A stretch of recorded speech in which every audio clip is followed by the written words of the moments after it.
करके उठते हैं तो कई बार कोई गलत बात है क्या है? संध्या तर्पण करके उठते हैं तो बहुत क्रोध आता है। क्रोध आता है किस पर? अपने ऊपर या किसी और पर? जिसने गलत काम किया हो उसके ऊपर। गलत काम किया, ठीक, उस पर संध्या तर्पण के बाद ही क्रोध आता है। जनेऊ किस आयु में हुआ या नहीं? 14 साल की। हाँ, 14 साल में, विवाह के पहले। अच्छी बात, बैठ। संध्या के बाद में, तर्पण के बाद में क्रोध आता है। संध्या फिर क्या करते हैं? संध्या का अर्थ क्या है? मंत्र तो पढ़ना ही चाहिए। नेत्र और सूर्य के एकत्व का चिंतन,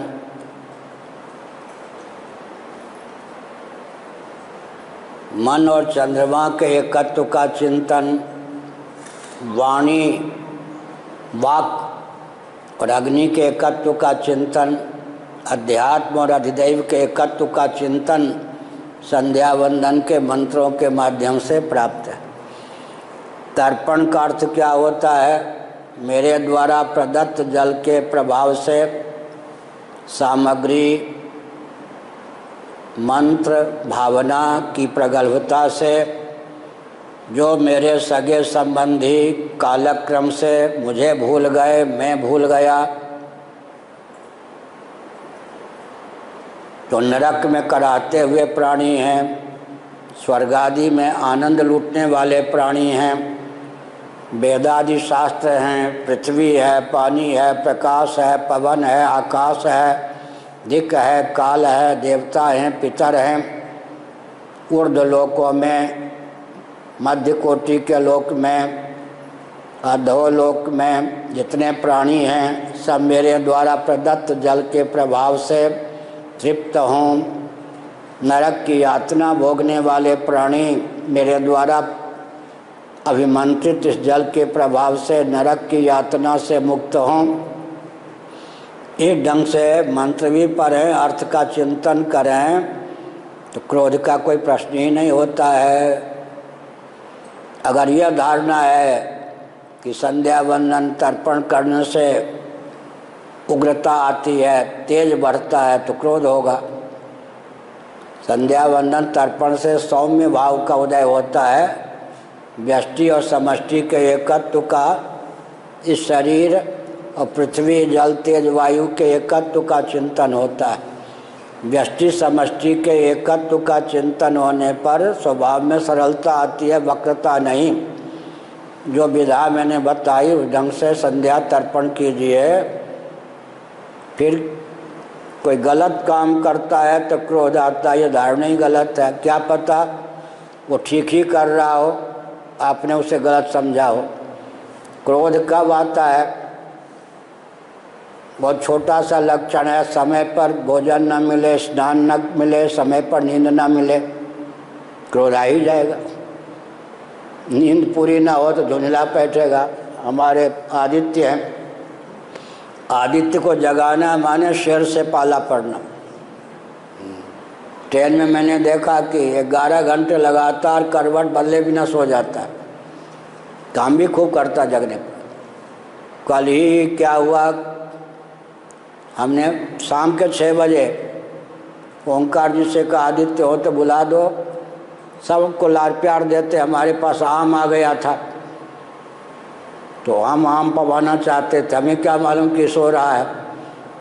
वो जाके बुलाया कि गुरुजी बुला रहे, वो एकदम उस समय वो आतंकवादी जैसा होता, उसे पता ही नहीं चलता, दौड़ पड़ेगा, कुछ करेगा एकदम ऐसे। तो हम समझ गए, हमने कहा वो नींद में थे। हाँ, तो हमने क्या कहा, नींद पूर्ण ना हो तो क्रोध आता है, समय पर स्नान करने का अवसर ना हो तो क्रोध आता है, भूख लगी है, समय पर भोजन ना मिले, जलपान ना मिले तो क्रोध आता है, कामात क्रोध हो भी जाए थे, हमारी इच्छा के विरुद्ध अगर कोई काम करता है तो क्रोध आता है। जिसको हम कहते हैं कि ये गलत कर रहा है, क्या पता आप ही गलत कर रहे हो। आप अपनी बुद्धि से कहते हैं गलत कर रहा है, वो अपनी बुद्धि से सही करता हो। क्रोध आता ही कब है? जिस दिन परिवार के जितने सदस्य हैं एक साथ बैठें, जिस दिन जो घर में उपस्थित हैं 1 घंटे के लिए कुछ देर हनुमान चालीसा या जो भी भगवान का नाम लें, या कल्याण का कोई लेखा ही एक व्यक्ति पढ़े, बाकी सुने, एक दूसरे को कुशल पूछें, कोई भूल हो गई हो तो बेखटके स्वीकार करके दूर करने का प्रयास करें। आपके प्रति कोई भ्रम पल रहा हो, भ्रम भी पलता है, भ्रम पल रहा हो तो भ्रम को दूर कीजिए। भूल हो गई हो तो बेखटके भूल को स्वीकार करके दूर करने का प्रयास कीजिए। सबको अपनत्व दीजिए तो गुस्सा नहीं आएगा। और अगर सब पे रोब डालेंगे हमारी आज्ञा के बिना तिनका भी न खिसके, आजकल कोई किसी का नहीं है मान लीजिए, क्या आजकल कोई किसी का नहीं है मान लीजिए, आजकल कोई किसी का नहीं है ये मान के चलिए। इसीलिए कलयुग का लक्षण मत्स्य पुराण में क्या लिखा है मालूम है? मैं थोड़े हल्की भाषा में बोल रहा हूँ। सासू जी कहेंगे बहू रानी परिश्रम मत करो, भोजन मैं ही बना दूंगी, झूला तैयार है इस पे बैठ जाओ, मैं झूला को हिलाती रहूँगी। फिर गुरु कहेंगे आइए महाराज जी बैठिए शिष्य को फिर शिष्य को बुलाने के लिए गुरु जी कार भेजेंगे। चेले बड़े नखरे पूर्वक फिर गुरु जी के दर्शन करने आएंगे, फिर भी मौन बैठ जाएंगे। गुरु जी जब कुशल पूछेंगे हाँ ठीक हूँ। इसका मतलब क्या है? ये कलयुग का लक्षण लिखा है कहाँ? मत्स्य पुराण में, समझ गए बेटे से कहना पड़ेगा, डार्विन की थ्योरी के अनुसार हमारी आयु तुमसे ज़्यादा है तो हमारी बुद्धि भी तुमसे कम है। आयु ज़्यादा है इसलिए बुद्धि कम है। तुम तो आजकल मोबाइल युग के व्यक्ति हो भाई, तुम्हारी बुद्धि बहुत बढ़िया, इस काम में राय तो दो कि क्या करने चाहिए बेटे को भी बाप जैसा सम्मान देंगे तो बेटा मानेगा, समझ गए। जिन सिद्धों के बीच में हम हिमालय में रहे, कोई ईंट फेंक देते थे ढेला, कोई गाली देते थे, कोई कमर में रस्सी बांध के घसीटते थे। मेरे साथ वो व्यवहार नहीं हुआ लेकिन मैंने देखा है। उन सिद्धों के पास एक से एक कोई कला विद्या ज्ञान। आजकल तो आइए बैठिए पाठ आरोगिए कुछ सुन लीजिए महाराज, तो भी व्यक्ति ज्ञान विज्ञान लेने योग्य नहीं। इस अहंकार के युग में कौन शिष्य कब काल बन जाएगा कह नहीं सकते। सज्जन को दुर्जन, सदाचारी को व्यभिचारी सिद्ध कर देगा कह नहीं सकते। आजकल इस घोर कलयुग में आप चाहोगे कि मेरी आज्ञा के बिना पत्ता भी न हिले, वो संभव नहीं। कलयुग का लक्षण मत्स्य पुराण में पढ़ लीजिए हम कैसे बोलते हैं, आइए महाराज जी बैठिए विराजिए समझ गए। अब जो वकील जो है अगर जज के सामने कह दे मैं जो बहस कर रहा हूँ आपके समझ में नहीं आ रहा है, वो तो आपको दंडित कर देगा। भले ही आप जानते हैं कि बुद्धू है जज, आपको कहना पड़ेगा एक्यूज माय लॉर्ड क्षमा कीजिए, मेरी कमजोरी है कि मैं आपको समझा नहीं पा रहा हूँ।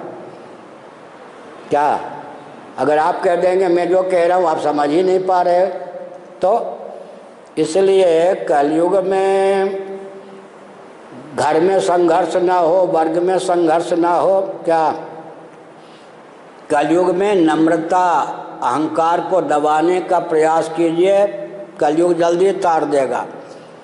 किसी को बेटा बहू समझ करके उस पर रोब दिखाना चाहे शासन कोई किसी के नहीं मानता। तो कलयुग में अपने आप को बहुत संयत रख के ढाल के चलना पड़ता है। कलयुग में या तो वो पूजता है जो दम्भी होता है। मैं तो प्रायः रोज ही फल भोगता हूँ, हमारे साथ वाले सब एक से हीरा हैं, उनका ऊपर कटाक्ष नहीं कर रहा। कोई शंकराचार्य इतने सुगम सादे वेश में तो नहीं मिलेगा, चौकीदार ये वो 2 मिनट मिलना भी कठिन। एक डलिया फल लावेगा तो उसको तो दे देंगे, बाकी जो नहीं लाया उसको एक फल भी नहीं दिया जाता, सब मैंने देखा है। तो लोग समझते हैं सिद्ध महात्मा हैं भाई, बड़ा दुर्लभ।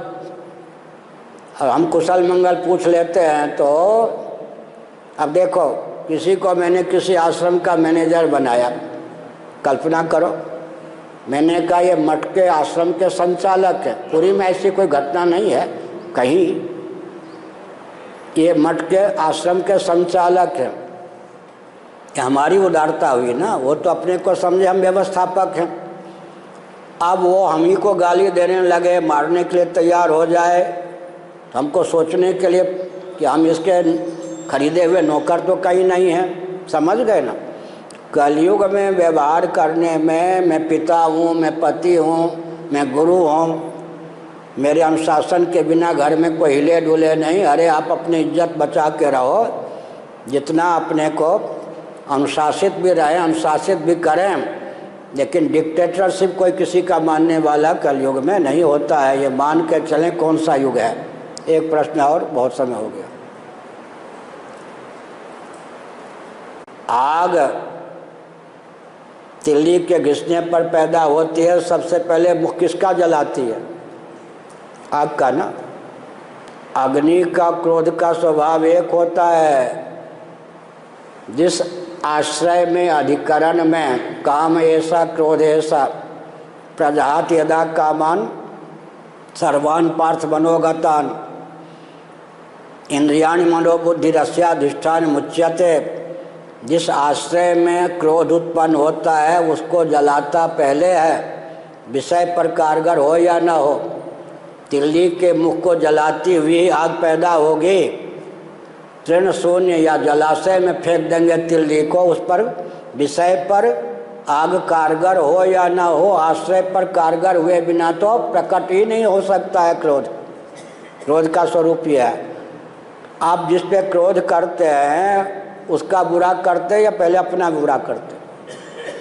क्रोध का स्वभाव है, जिस आश्रय में पैदा होता है उसी को दग्ध करता है। सामने वाला लिहाज कर दे, हाथ जोड़ ले, भग जाए, मुस्कुरा दे, उस पर प्रभाव पड़े या न पड़े, इनकी तो आदत ही है क्रोध करना। छोड़ो, बड़ी विकट बात।